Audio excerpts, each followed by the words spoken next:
주님의 그 한결같은 사랑으로 우리를 예배의 자리로 부르신 그 하나님께, 살아계신 그 주님께 감사와 찬양의 영광의 박수를 올려드립시다. 아멘.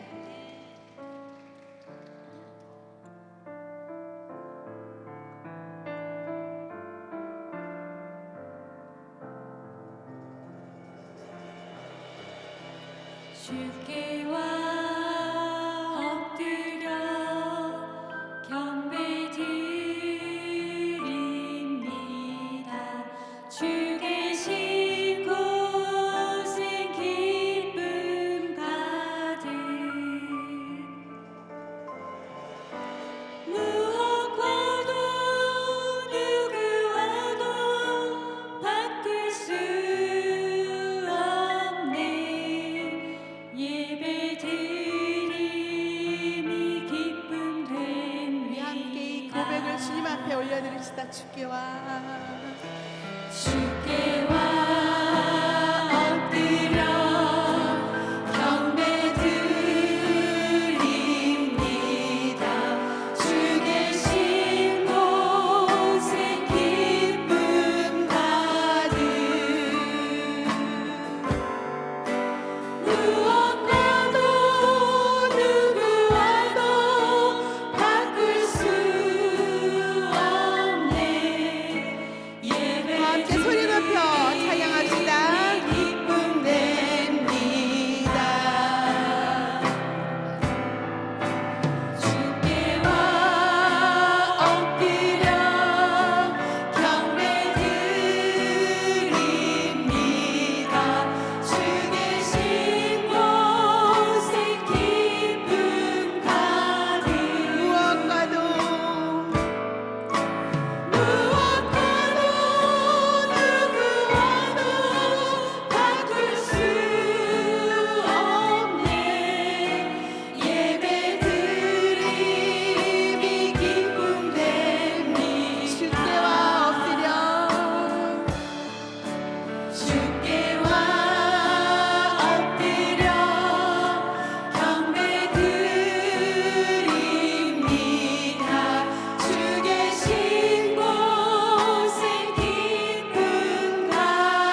감사함으로 여호와께 노래하며 수금으로 하나님께 찬양할지어다.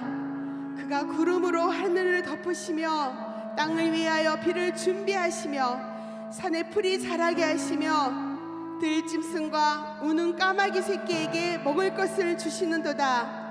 여호와는 말에 힘이 세다 하여 기뻐하지 아니하시며 사람의 다리가 억세다 하여 기뻐하지 아니하시고 여호와는 자기를 경외하는 자들과 그의 인자하심을 바라는 자들을 기뻐하시는도다. 예루살렘아 여호와를 찬송할지어다. 시온 안에 하나님을 찬양할지어다. 아멘. 우리 주는 위대하며 능력이 많으시도다. 그의 정이 무궁하며 인자는 영원하도다.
우리를 사랑하시는 하나님 아버지, 하나님께서 우리와 함께하여 주시사 이 귀한 자리에 우리를 불러주셨음에 감사드립니다. 우리 하나님께서 사랑하시는 목자 부목자님 한 분 한 분을 주님 기히 여겨주시고 오늘 이 시간 이 모임을 통하여 살아계신 하나님의 뜻과 계획을 발견하는 귀한 시간 되게 하여 주시옵소서. 함께 하실 줄 믿으며 이 모든 말씀 우리 주 예수 그리스도의 이름으로 기도드립니다. 아멘. 오늘 우리에게 주시는 하나님의 말씀은 마태복음 22장 35절에서 40절 말씀입니다. 다 함께 일어나셔서 하나님의 말씀을 경청하겠습니다.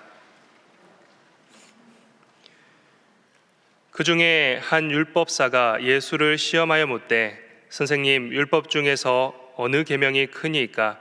예수께서 이르시되 내 마음을 다하고 목숨을 다하고 뜻을 다하여 주 너의 하나님을 사랑하라 하셨으니 이것이 크고 첫째 되는 계명이요 둘째도 그와 같으니 내 이웃을 내 자신같이 사랑하라 하셨으니 이 두 계명이 온 율법과 선지자의 강령이니라. 이것은 하나님의 말씀입니다. 아멘. 네, 오늘 함께 나눌 말씀은 지난주 장국현 목사님께서 나눠주신 말씀을 가지고 제가 나누고입니다. 그래서 인도네시아에 관련된 이야기를 많이 할 건데요. 혹여나 설교를 못 들으신 분이 있으시다면 제가 했다는 것이 아니라 장국현 목사님께서 발리에서 하신 사역을 소개하는 것이니 오해 없으시기를 바라겠습니다. 우리가 믿는 하나님은 영원하신 하나님이십니다. 이 세상 모든 피조물보다 앞장서 계시는 창조주 하나님이십니다. 그러기에 우리의 인류의 최초인 인물인 아담보다도 앞서 계시고요. 또 모든 믿는 자의 조상으로 일컬음받는 아브라함보다도 앞서 계신 분이십니다. 하나님께서 이 세상의 모든 피조물을 창조하셨기 때문에 당연한 것입니다. 그렇기 때문에 하나님께서 가장 앞에 서 계시고 피조물들은 하나님의 뒤를 따르게 되어 있다는 것입니다. 우리보다 앞서 계신 하나님은 특별히 우리에게 길을 보이시고 그 길을 따르도록 인도하십니다. 이것을 깨닫는 것이 바로 소명의식이라고 합니다. 하나님께서 우리에게 주신 길을 따라가는 것이 소명의식 있는 것이죠. 이 세상에 존재하며 살아가는 모든 사람은 누구나 가능성과 한계를 동시에 가진 채 이 땅을 살아갑니다. 그리고 이 세상을 살아가는 사람들 가운데에는 어느 누구도 소명이 없는 사람은 없습니다. 그러나 자신의 소명이 무엇인지를 분명히 알고서 살아가는 사람이 예상외로 많지 않다는 것입니다. 그러기에 자신의 소명을 발견하며 살아가는 것이 무엇이냐면 지혜라고 말하고 있습니다. 내가 어떻게 살아가야 되는 것인가 아는 것이야말로 지혜라는 것입니다. 하나님은 우리를 부르십니다. 하나님께서 우리를 부르신 이유는 하나님과 교제하기 위함입니다. 하나님과의 교제를 통해 우리를 지으신 하나님이 얼마나 우리를 사랑하신지를 발견하도록 하신다는 겁니다. 우리를 구원하기 위해 하나님이 사람이 되어 십자가에 지신 놀라운 사랑을 깨닫게 하시면서 구원받은 자로서 합당한 삶을 살도록 하신다는 것입니다. 자, 그렇다면 이 합당한 삶을 살기 위해서는 무엇을 해야 될까요? 오늘 본문이 구원받은 자로서의 합당한 삶이 무엇인지, 또 우리를 부르신 하나님의 목적에 따라 살아가는 삶이란 무엇인지를 말해주고 있다라는 것입니다. 자, 그렇다면 그 삶이란 무엇일까요? 첫째, 하나님의 부르심에 합당한 삶이란 나의 모든 것을 집중시켜 하나님을 예배하는 것입니다. 오늘 본문 말씀 37절과 38절 말씀에 예수께서 이르시되 내 마음을 다하고 목숨을 다하고 뜻을 다하여 주 너의 하나님을 사랑하라 하셨으니 이것이 크고 첫째 되는 계명이요 라고 말하고 있습니다. 오늘 본문은 어느 율법자가 예수님을 시험하기 위해 질문을 해온 것으로 질문하고 있습니다. 기록하고 있습니다. 오늘 본문인 마태복음에서 율법 중에서 어느 계명이 큰가라고 질문을 해왔습니다만 같은 사건을 기록하고 있는 누가복음에서는요, 내가 무엇을 하여야 영생을 얻으리까? 라고 묻습니다. 즉, 이 질문은 예수님을 시험하기 위해서라는 것입니다.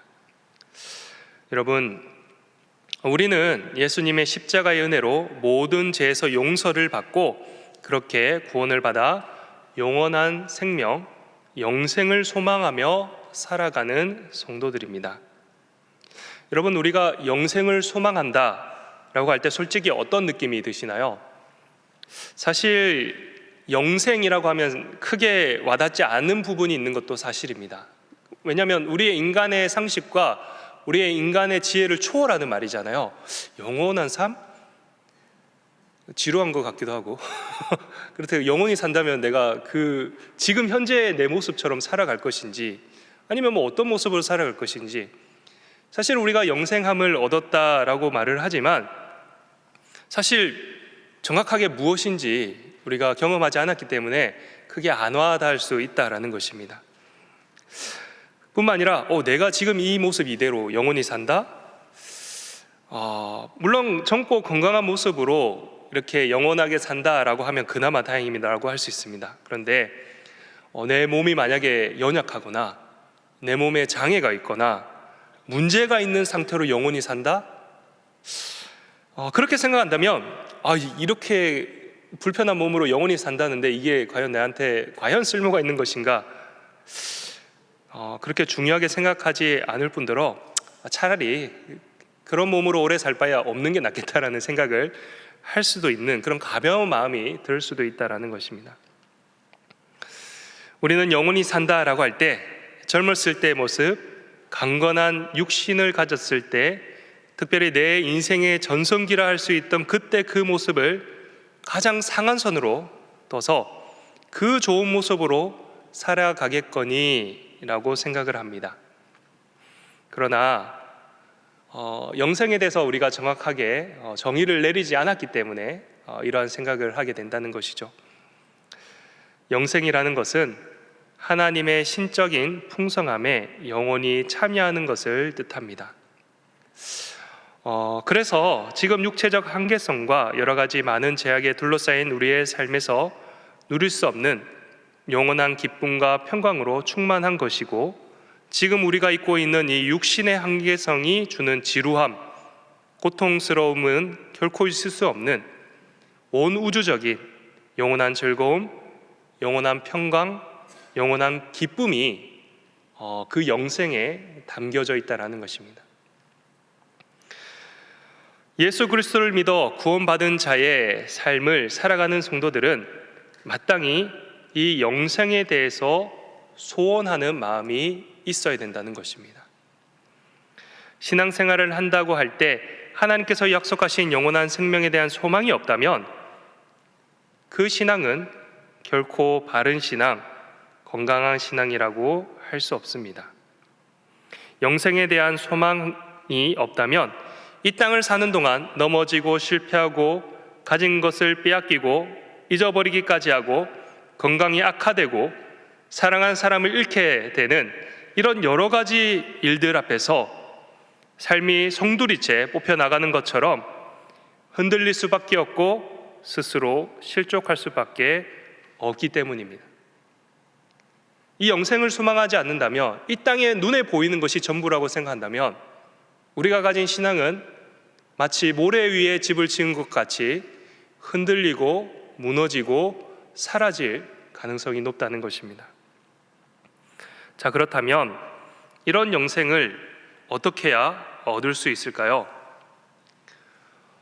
내가 맨날 물 떠놓고 새벽마다 비나이다 비나이다 영생을 비나이다라고 정성껏 돌을 닦아야 얻을 수 있는 것이 아닐 겁니다. 발리의 힌두 사람들은요, 매일 하루 3번씩 자신의 집에 만들어 놓은 신전 혹은 마을의 사원에서 제사를 드린다고 합니다.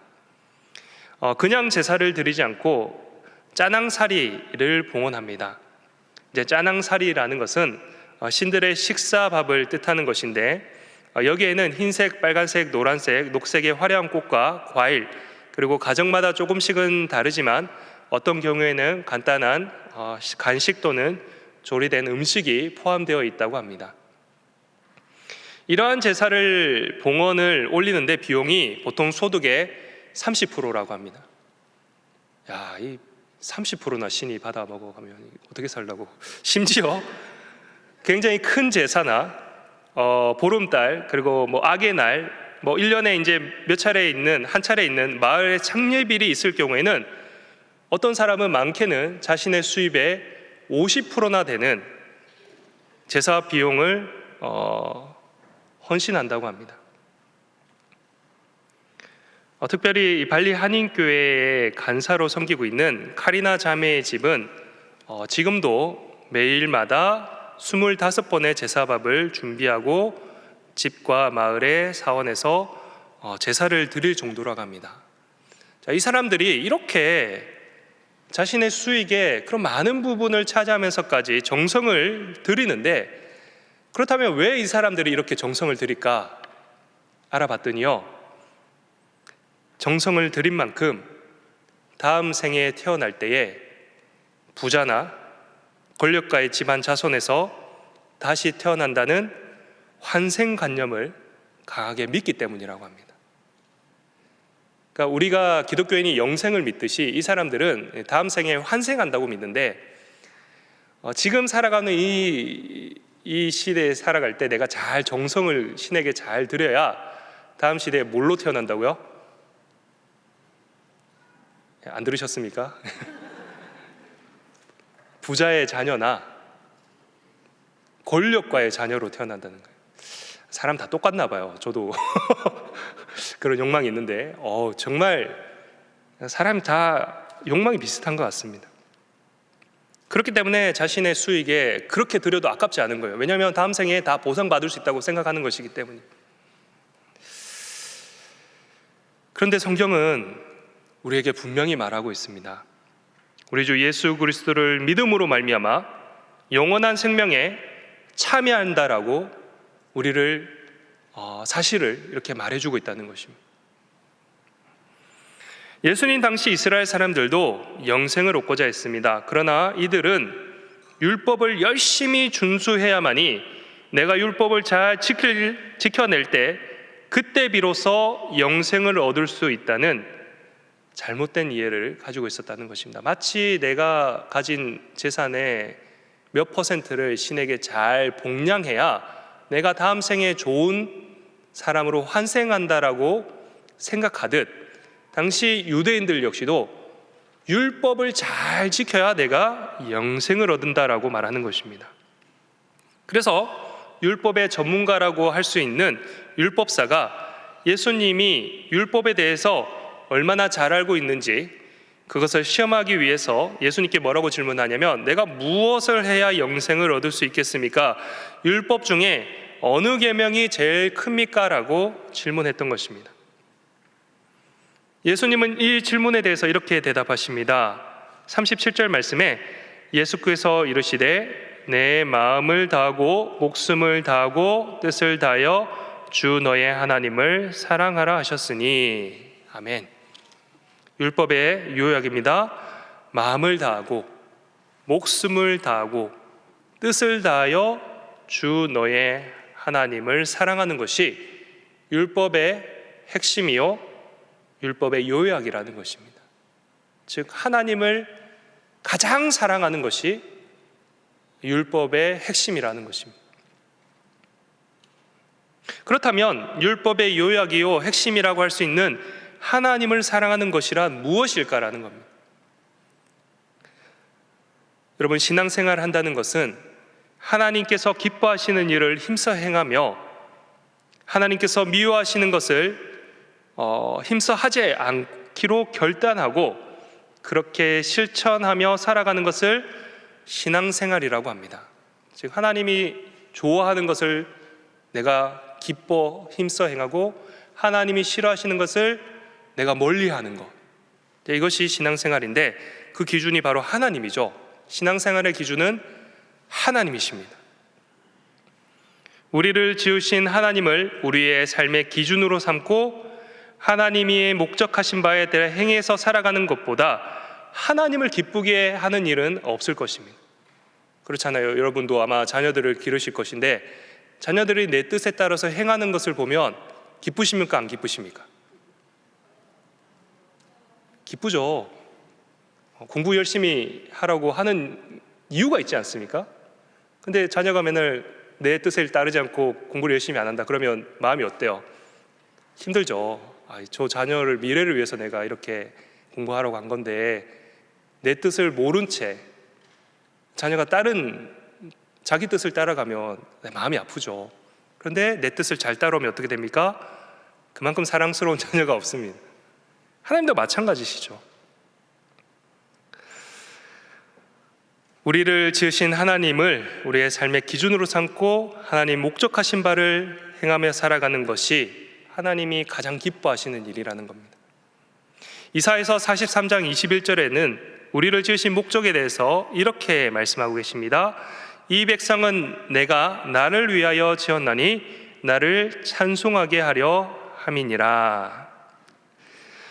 웨스터민스터 소유물의 문답의 첫 번째 질문은 사람의 목적은 무엇인가입니다. 그 질문에 대한 대답은 하나님을 영화롭게 하고 영원토록 그를 즐거워하는 것입니다.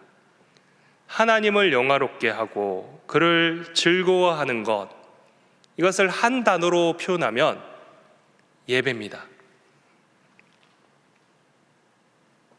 하나님을 사랑하는 것에 대한 바른 응답이 있는 삶은 하나님을 바르게 예배하는 삶이라는 사실입니다. 특별히 발리의 기독교 인구가 약 1% 정도밖에 되지 않는 굉장히 작은 인원이 신앙생활을 하고 있고 영적으로도 상당히 척박한 땅입니다. 힌두 사상을 근간으로 이루어진 강한 공동체 의식은 가정에서부터 시작된다고 합니다. 만약 가족 중에 한 사람이 기독교로 개종하게 된다면 그 사람은 가족 공동체와 자신이 살아온 마을에서 쫓겨나게 된다고 합니다. 그리고 조상대대로 이어져 내려오는 유산을 상속받을 수도 없고 모든 경제활동에서 제약을 받을 수밖에 없습니다. 특별히 현지에 있는 교회를 장국현 목사님께서 다니시면서 마음 아팠던 것은 대부분의 교회가 마을에서 가장 구석진 곳에 있었다는 것입니다. 대한민국 교회들은 교통이 좋고 사람이 많은, 또 많은 사람들이 올 수 있는 그런 좋은 데 있잖아요. 근데 이 인도네시아에는 마을에서 가장 구석진 곳에 있다고 합니다.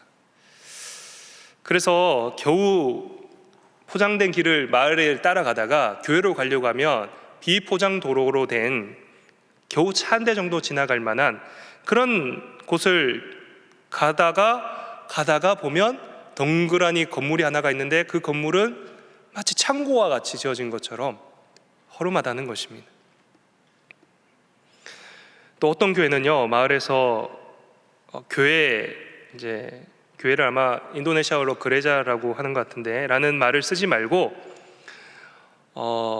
예를 들면 기도하는 집, 아니면 다른 이름으로 교회라는 말을 쓰지 말라고 한다는 것입니다. 그래서 그러한 교회의 교인 수는 적게는 20-30명, 많게는 100명에서 200명 정도 모이는데 대부분 재정이 없고 경제적인 활동을 못해 교회로부터 돌봄을 받는 분들이라고 합니다. 심지어 예수를 믿는다는 이유 하나만으로 집에서 쫓겨나서 죽음을 위협받는 사람들도 제법 있다고 합니다.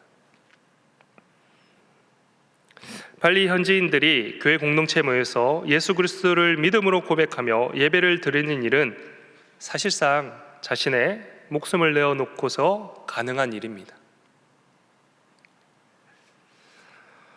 장국현 목사님께서 이제 현지에 지금 한인교회를 운영하고 계신데, 한인교회를 예배를 드린다고 해서 다 크리스찬들이 모여 있는 것은 아니라고 합니다. 그렇잖아요. 요즘 동남아에 한류가 굉장히 유행하잖아요.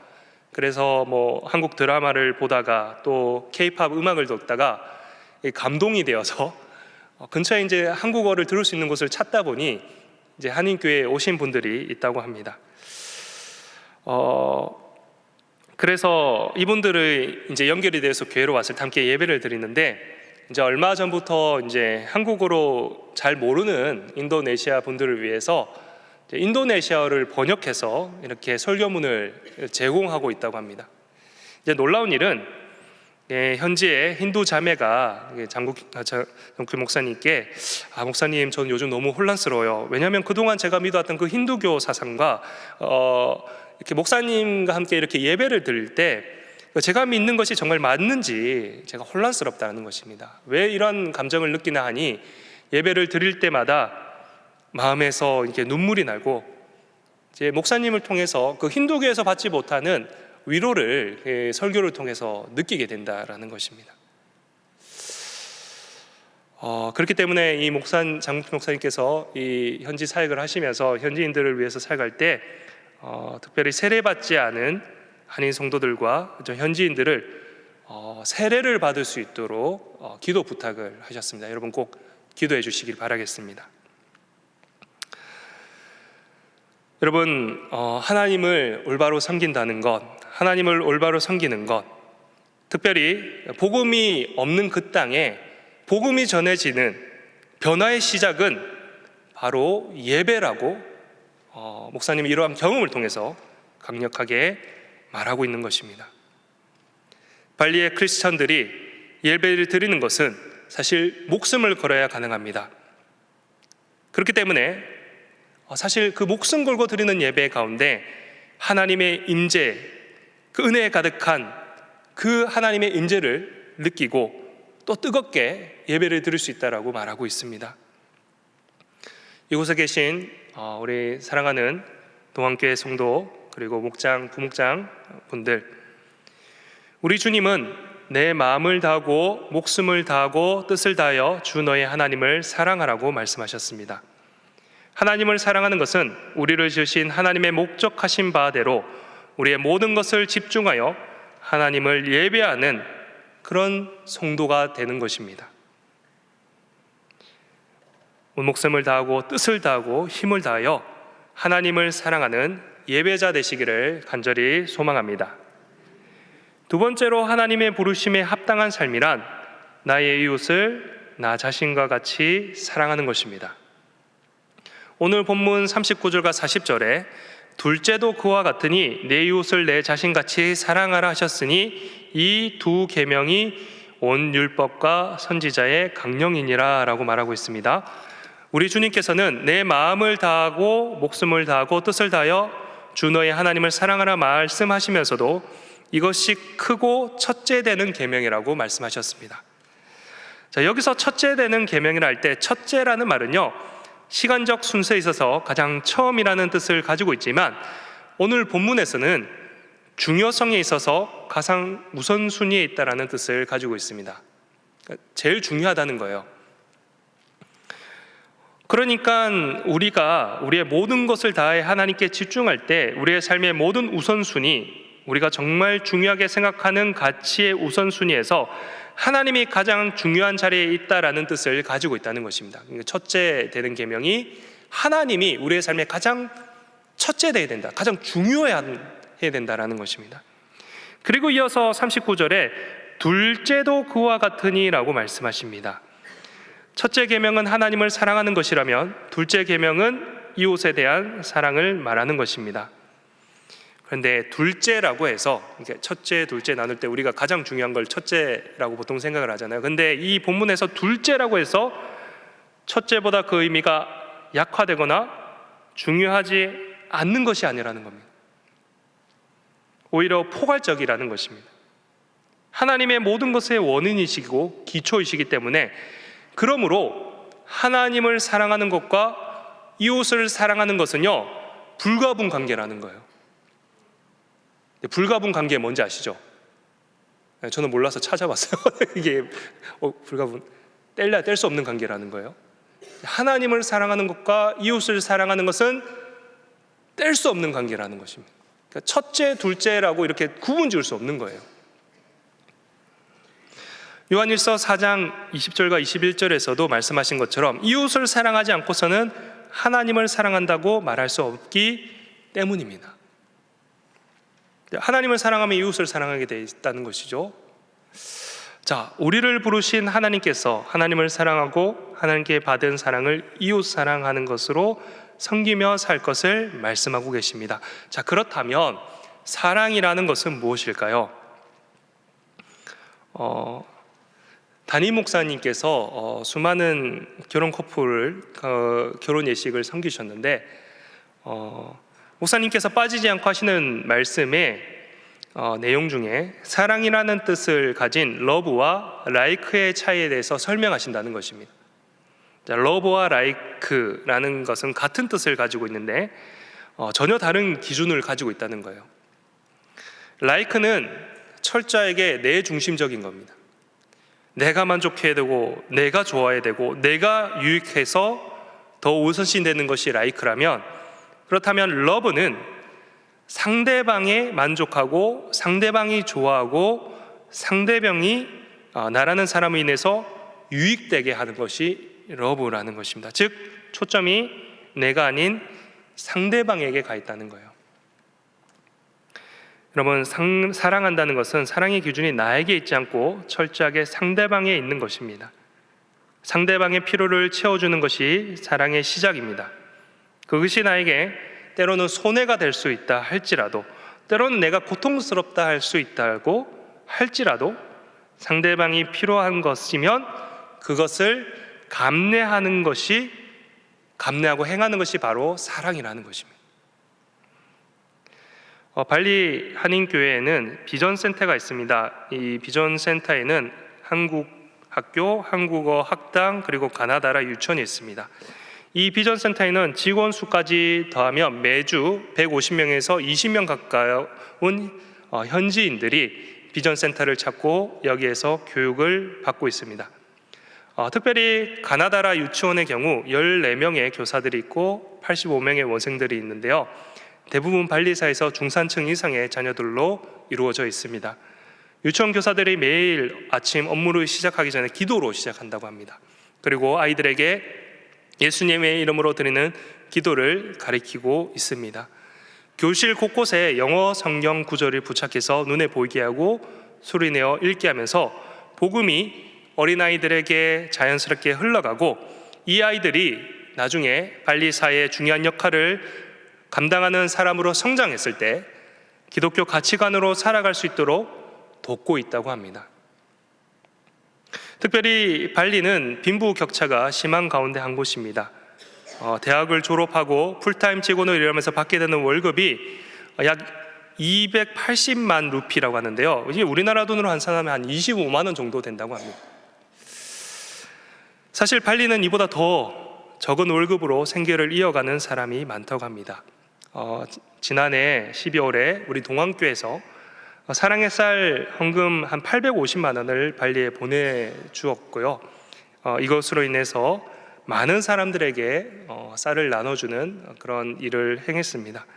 또 올해 5월에는 덴파사르 관내 고아 250명을 돕기 위한 행사도 진행되었으며 특별히 덴파사르 시청의 사회복지부장이 고아원에 가지 못할 정도로 어려운 형편에 있는 사람을 도와줄 수 있냐라고 물어와서 연필 한 자로 공책 한 권 정도면 괜찮다고 해서 그곳에서 또 그들을 도왔다고 합니다. 뿐만 아니라 어떤 고아원에는 매트리스조차 없는 나무판 위에서 잠을 자는 아이들이 있는 것을 확인해서 그곳에 매트리스를 전달해주는 일도 섬겼다고 합니다. 뿐만 아니라 덴파사르 관내에 과부 200명을 돕기 위해서 선교 자원봉사자로 온 청년들이 물품을 담을 에코백을 디자인해서 과부들에게 정말 필요한 쌀과 비누 그리고 치약과 칫솔, 세제를 담아서 전달했다고 합니다. 근데 단순히 물품만을 전달한 것이 아니라 이 일을 하면서 목사님께서는 꼭 이 말을 붙인다고 합니다. 또한 예수스 문부리까띠, 예수 그리스도의 이름으로 축복합니다. 즉 이것이 우리가 이렇게 선한 일을 행하는 것이 예수님으로 인하여서 우리가 이런 일을 하고 있다라고 말하는 것이죠. 사람들도 아마 다 알고 있을 것입니다. 이 모든 일이 가능했던 것은 우리 동안교회 성도님들의 기도와 후원, 그리고 동안송교회와 블루오션에서 보내주신 후원금 덕분에 가능했다라고 목사님께서 말씀하고 계십니다. 여러분, 이웃 사랑입니다. 하나님을 사랑한다면 우리는 이웃 사랑을 마땅히 해야 됩니다. 왜냐하면 하나님께서 우리에게 베풀어 주신 사랑이 너무나 크기 때문입니다. 사도 요한은 요한일서 4장 19절에 우리가 사랑함은 그가 먼저 우리를 사랑하셨습니다 라고 말하고 있습니다. 그리고 우리가 이 계명을 주께 받았나니 하나님을 사랑하는 자는 또한 그 형제를 사랑할지냐라고 말씀하고 있습니다. 하나님의 크신 사랑을 받은 우리가 마땅히 하나님을 사랑하며 살아가야 하고 동시에 하나님을 사랑하는 마음을 이웃을 사랑해야 합니다. 우리의 신앙이 성장했다는 증거는 결코 삶을 통해서 드러납니다. 그것은 우리의 가치관이 완전히 바뀌어질 때, 그때 비로소 삶으로 나타납니다. 아까 라이크와 러브를 설명드렸지 않습니까? 그전에는 라이크 했던 삶을 살아왔다면 이제 러브의 삶을 살아가는 것이 신앙의 성숙의 기준이라는 것입니다. 하나님께서 기뻐하시는 삶으로 모든 삶의 우선순위와 가치관이 바뀌어 지내면서 삶으로 드러내야 된다는 것입니다. 자, 그렇다면 우리가 하나님 사랑 또 이웃 사랑을 실천해야 되는데 그 실천의 동기가 무엇인가 하니 구원에 대한 감격이라는 것입니다. 여러분, 우리 인간은 죽을 수밖에 없는 비참한 존재입니다. 이 땅을 살아가면서 마치 살아있는 것처럼 보이지만 사실은 죽어가는 존재인 것이죠. 그 의식을 하지 못한 채 살아가다가 어느 날 죽음이라는 그 거대한 장애 앞에서 우리가 깨닫게 되는 것이죠. 그런데 이러한 비참한 삶을 살아가고 있는 우리에게 예수 그리스도께서 이 땅에 인간의 모습으로 오시고 우리를 위해서 십자가에 달리주시고 예수 그리스도를 믿는 모든 자들에게 영원한 삶, 영생의 삶을 허락하셨다라는 것입니다. 여러분, 죽을 수밖에 없는 존재, 언젠가 하나님 앞에 심판대에 서게 될 것인데, 여러분, 모세가 하나님을 만나고 이스라엘 백성들 앞에 왔을 때 광채가 나잖아요. 그런데 그 광채를 보고도 사람들이 두려워서 떨었습니다. 하물며 그 하나님 앞에서 우리가 섰을 때에 우리는 감히 서 있을 수조차 없을 것입니다. 그런데 성경은 분명히 약속합니다. 주 예수를 믿으라, 그리하면 너와 내 집이 구원을 받을 것이니라. 아멘. 여러분, 우리에게 주신 이 구원의 감격, 여러분 지금 가지고 계십니까? 그렇다면 오늘 주신 그 말씀처럼 하나님을 사랑하고 이웃 사랑에 힘쓰시는 우리 귀한 성도님들 되시기를 간절히 바라겠습니다. 이 시간 목장 모임 나눈지를 함께 보도록 하겠습니다. 아이스 브레이크입니다. 여러분의 삶 속에서 이웃 사랑을 실천한 적이 있습니까? 함께 나누어 봅시다 라고 되어 있습니다. 제가 중고등학교 교사를 한 적이 있는데요. 그때 이제 졸업을 앞두고 있는 우리 아이들에게 가서 제가 이렇게 축하를 해줬습니다. 근데 그 아이들이 저에게 축하를 받고 한 아이가 저한테 그러는 거예요. 선생님, 왜 저희를 이렇게 와주셔서 축하해 주냐고. 당연히 나는 교사니까 그렇게 한 거지. 그랬더니 이 아이가 이렇게 말하는 겁니다. 그러면 우리를 사랑하는 거네요. 선생님께서 우리를 이제 위해서 헌신한 거네요. 그렇게 말하는 거예요. 그때까지 그렇게 생각해 본 적이 없거든요. 그 아이가 그렇게 말하는데 진짜 좀 감동이 있더라고요. 제가 원래 감동을 잘 안 받는 사람인데 진짜 교사를 오래 섬겼는데 그런 말을 처음 들은 거예요. 여러분, 사실 교회 생활을 하다 보면요, 물론 라이크한 삶도 있지만 대부분의 교회 생활이 러브의 삶이지 않습니까? 이렇게 여러분 모이신 것도요, 또 이렇게 찬양대로 섬기는 것도요, 이거 다 사실은 물론 라이크도 있지만 러브의 삶을 살아가고 있는 것이죠.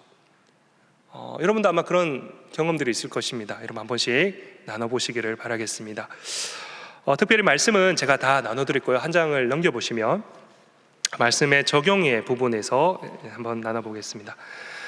여러분은 하나님께 온전히 집중하여 예배 드린 적이 있습니까? 그리고 어떤 은혜를 경험하셨습니까? 함께 나누어 봅시다 라고 되어 있습니다.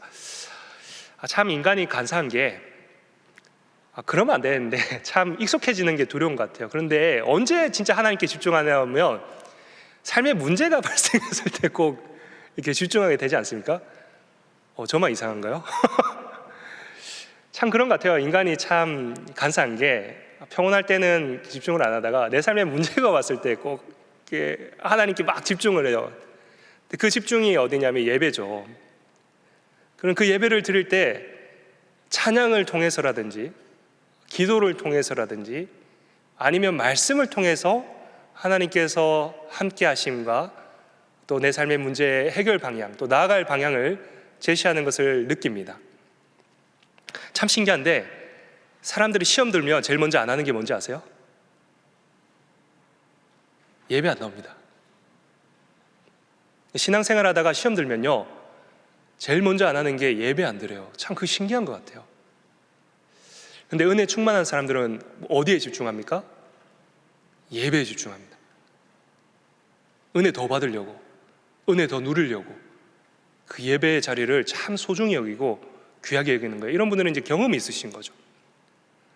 여러분 목장 모임을 하실 때 그런 예배를 통해서 경험했던 은혜들을 한번 나눠보시고 혹여나 시험 들어서 있는 분들에게 예배에 대한 중요성을 한번 더 강조해 주시기를 바라겠습니다.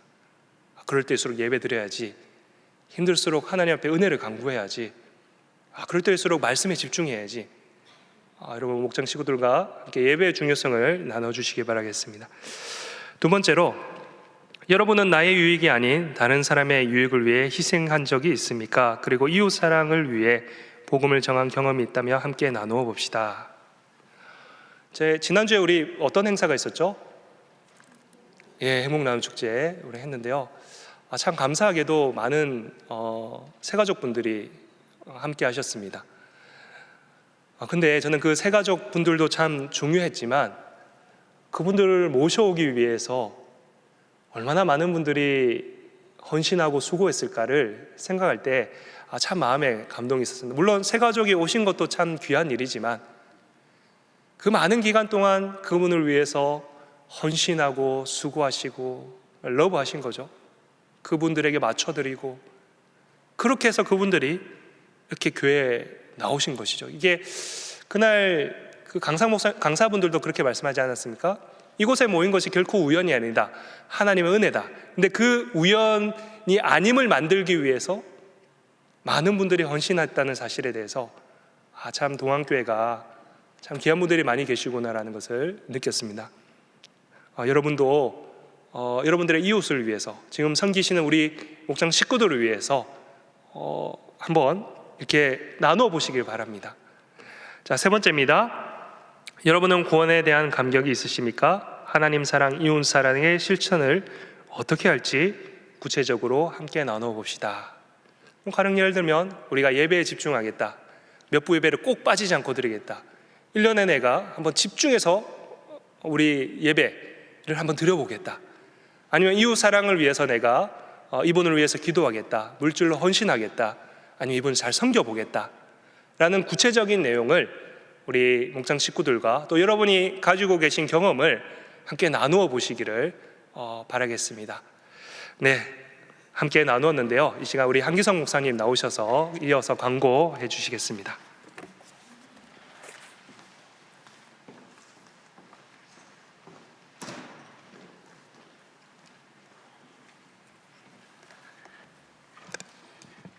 우리 좌우에 계신 분하고 인사하겠습니다. 오늘 또 제 옆에 앉아주셔서 감사합니다.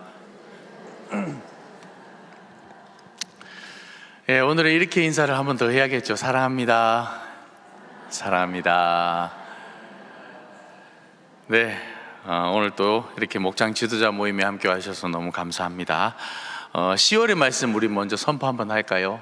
10월의 말씀 예레미야 29장 11절 말씀입니다. 시작. 여호와의 말씀이니라. 너희를 향한 나의 생각을 내가 아나니 평안이요 재앙이 아니니라. 너희에게 미래와 희망을 주는 것이니라. 아멘. 돌아오는 주일 저녁 예배 시간에 세례 입교 예식이 있습니다. 그래서 토요일에 세례 입교 문답식이 있는데 여러분 잊지 마시고 목장 식구들 가운데 이번에 세례 입교 받으시는 분들 꼭 챙겨주시면 감사를 드리겠습니다. 62기 중보기도학교 계속해서 모집을 하고 있습니다. 아직 인원이 좀 많이 부족합니다. 여러분 중보기도학교 많이 신청해 주시고 우리 목자님들 또 부목자님들 또 우리 부목자의 후보가 되시는 분들도 여러분들이 앞으로 다음 또 우리 목장을 이분이 이끌어가면 좋겠다 하시는 분들 이번에 그 중보기도학교에 꼭 신청해서 이 중보기도학교를 하면은 본인이 또 은혜를 받기 때문에 본인이 감사가 넘치기 때문에 여러분 많이들 추천도 해주시고 신청도 부탁을 드리겠습니다. 26기 결혼 예비학교도 준비하고 있습니다. 결혼을 준비하고 있는 예비 부부들 그리고 결혼을 했지만 아직 5년 안쪽에 있는 그런 신혼부부들 결혼 예비학교 많이 신청할 수 있도록 도와주시기 부탁드리겠습니다. 내일부터 가을 영성 집회가 진행됩니다. 주승중 목사님께서 오시게 되는데요. 여러분 다 참석하시고 혼자 오지 마시고 이번 가을에 목장 식구들도 또 우리 가족도 또 믿지 아니하는 우리 자녀들이 또 있다면 자녀들도 남편분들도 다 모시고 오시기 바랍니다. 주승중 목사님 오셔서 주님의 뜻을 이루소서라는 주제를 가지고 말씀을 전하실 텐데요. 주승중 목사님이 예배 설교학 교수님이십니다. 아십니까? 다들 아시죠? 예, 우리 원래 장신대 대표하는 예배 설교학 교수님이 두 분 계시는데 그 두 분이 누구냐면 지금 총장이 되시는 김은용 교수님, 다들 아시죠? 그리고 주승준 교수님이십니다. 두 분이 계시는데 주승준 교수님이 주한장로교회 그 담임 목사님으로 가셨고 김은용 교수님이 지금 남아 계시는 거거든요. 주승준 교수님 오시니까 기대가 정말 많이 됩니다.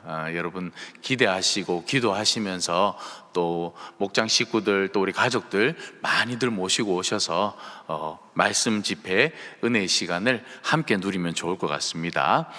돌아오는 주일은 또 추수감사 주일입니다. 한 해 동안 우리가 준비한 또 예물도 또 감사도 하나님께 올려드리는 귀한 시간 되었으면 좋겠습니다. 그리고 다음 주 월요일부터는 추수감사 특별 새벽기도회 진행됩니다. 담임 목사님께서 다시 기본으로 돌아가라라는 주제를 가지고 한 주간 또 말씀을 전해주시고 둘째 주간에는 우리 교단의 원로 목사님들을 모시게 됩니다. 교단의 원로 목사님들 모셔서 말씀 집회를 또 이어갈 텐데 여러분 준비하시고 또 은혜의 시간 되면 좋을 것 같습니다. 청소년 비전 트립 준비하고 있습니다. 이번에는 중학생들이 떠나게 되는데 베트남, 캄보디아, 라오스 이 세 나라를 가게 됩니다. 이 비전 트립을 갔다 오게 되면은 우리 아이들이 달라져서 옵니다. 아시죠? 그러니까 여러분 찬스니까요. 놓치지 마시고 목장 식구들 가운데 중학생이 있으시면 꼭 말씀해 주셔서 이번에 많이들 다녀오면 좋을 것 같습니다. 진학과 취업을 위한 학부모 기도회 준비하고 있습니다. 10월 26일 다음 주죠. 다음 주 목요일부터 매주 목요일 저녁 7시 반에 비전 1실에서 모여서 함께 기도를 하려고 합니다. 여러분 그 밖에 보면은 또 기도 작성하는 것들도 있거든요. 목장 식구들 가운데 진학을 준비하는 친구, 재수생도 괜찮고 삼수생도 괜찮습니다. 그리고 취업을 준비하고 있는 친구들, 우리 요즘은 취준생이라 그러죠. 취업을 준비하고 있는 친구들 기도 제목을 꼭 적어 주셔서 우리 함께 기도하는 시간 가지면 좋을 것 같습니다. 내일이 기다리던 동안 청춘교실 가을 소풍입니다. 많이 기도해 주시고 이 어르신들이 떠나기 때문에 다 행복하지만 행여나 안전사고가 일어나면 안 되기 때문에 어르신들은 잠깐만 넘어지더라도 큰일 나지 않습니까? 그러니까 여러분 기도 많이 해주시고 또 후원도 해주시고 귀한 은혜의 시간이 될 수 있도록 여러분 함께 도와주시면 감사를 드리겠습니다. 오늘 모임 이후에 한영원 전도대 모임이 있습니다. 12시 40분에 소예비 2실에서 모임을 갖게 되는데요. 우리 한영원 전도대 대원들 가운데는 이런 분들이 없는데 우리 교회에 이런 분이 꼭 2분 계시는데, 이제 어떤 분이냐 하면 이 지역에 다니면서 너무 열정이 좋아서 이 우리 교회 주보 주일 예배를 드리고 나면 주보가 이렇게 떨어져 있거나 남은 주보를 이분이 다 수거를 하시나 봐요. 수거를 하셔서 주보를 들고 나가셔서 우리 이 지역 일대에 아파트 우편함에 주보를 다 꽂아 넣는 분이 2분 계시나 봐요. 예. 근데 이게 신고가 자꾸 들어옵니다. 예. 왜 신고가 들어오냐 하면 이 청소하시는 분인데 1동에 가니까 주보가 다 꽂혀 있는 거예요. 다 치웠어요. 그리고 2동에 갔는데 또 동안교회 주보가 다 꽂혀 있는 겁니다. 이제 슬슬 화가 나기 시작합니다. 103동에 갔더니 웬걸 또 꽂혀 있습니다. 일일이 다 빼는 겁니다. 이제 성이 났습니다. 이 다니는 곳마다 우리 교회 주보가 꽂혀 있으니까 이분이 마음속으로 얼마나 욕을 하겠습니까? 내가 죽어도 이 교회는 안 간다. 근데 문제는 뭐냐 하면 이제 이런 신고가 들어오니까 어떤 일이 일어나냐면 아파트 경비원이 쫓겨날 입장이 됐답니다. 예, 경비를 똑바로 안 쓰니까 예, 동안교회 다니는 누가 이거 경비를 똑바로 안 쓰니까 와서 주보를 다 꽂아놓고 간다는 거예요. 그러니까 이 밥줄이 끊기게 됐다고 신고가 자꾸 오고 있습니다. 지난주에 이규종 목사님도 만나시고 저도 만나고 사무실에도 찾아오고 지금 몇 주 동안 지금 이게 계속 들어오고 있습니다. 물론 우리 그 한영원 전도대에서는 절대 이런 일이 없을 줄 알지만 예, 누군가가 그 누군가는 모르겠습니다만 예, 그러니까 혹시 여러분 그 누가 주보를 꽂고 있다면 발견하시면 꼭 설명을 좀 해주십시오. 예, 그래서 그런 일이 좀 안 발생되도록 예, 그렇게 도와주시면 좋을 것 같습니다. 꼭 전도는 나가서 비대면으로 막 꽂아놓지 마시고 한 명이라도 대면으로 만나서 예, 사랑합니다, 축복합니다 이러면서 꼭 이렇게 전할 수 있는 예, 그랬으면 좋겠습니다. 목장 지도자 위로회 준비하고 있습니다. 그래서 신청을 받는데 제가 신청 명단을 쫙 봤어요. 많이 신청해 주셨습니다. 그런데 그 가운데 목자도 아니고 부목자도 아니신 분이 2분 계십니다. 예, 그 목장 식구들 가운데 이번에 좋은 데 간다더라 하고 그냥 아무나 이름을 넣으시면 안 됩니다. 예, 아시죠?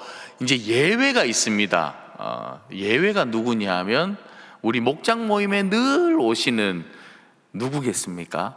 에제르 찬양팀. 에제르 찬양팀은 또 예외로 같이 가시면 좋을 것 같아요. 저분들은 목자 아닌 분들이 저분들 중에도 몇 분이 계세요. 몇 분 있자고요? 네, 2분 있습니다. 예, 그래서 에제르 찬양팀은 또 이렇게 매주 우리가 같이 하니까 예, 같이 신청하셔서 가시면 좋을 것 같고 이번에는 꼭 목자님들, 부목자님들이 꼭 신청해 주시면 감사를 드리겠습니다.